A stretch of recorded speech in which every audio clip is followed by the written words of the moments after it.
দেখতে দেখতে চলে গেল 2025 সালটি। হারিয়ে গেল জীবন থেকে আরো একটি বছর। এই 25 সালটি আমাকে যেমন অনেক কিছু দিয়েছে, ঠিক তেমনি আমার থেকে অনেক কিছু নিয়েও গেছে। 2025 সালটি যেন একটি স্মরণীয় সাল হয়ে থাকবে আমার জীবনে। কত আপন মানুষকে যে হারিয়ে ফেলেছি, আবার তাদের বদলে দেওয়ার কারণে আমিই তাদের ছেড়ে চলে এসেছি। আমি হারিয়ে ফেলছি আমার জীবনের খুব গুরুত্বপূর্ণ ভাবতাম থাকি। সে এমন ভাবে হারিয়ে গেছে আমার থেকে, যেন সে আর কোনোভাবেই আসতে পারবে না।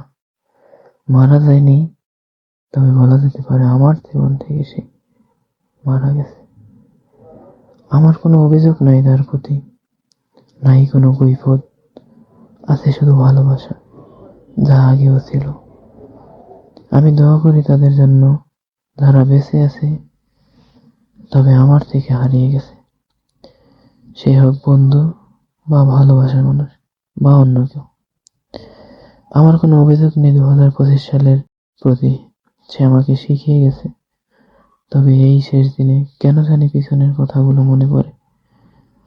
হয়তো বিশেষ কোনো মানুষের কথাও মনে পড়ে।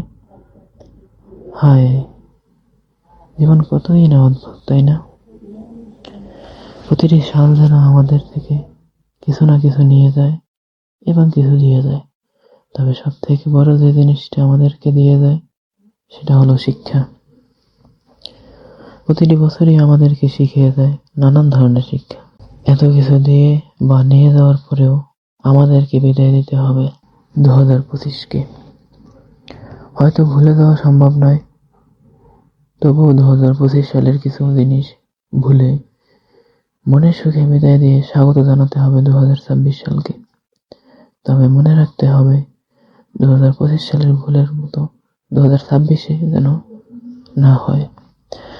2025-এর শিক্ষা ভুলে গেলেও চলবে না। সবশেষে বিদায় 2025, চিরবিদায়।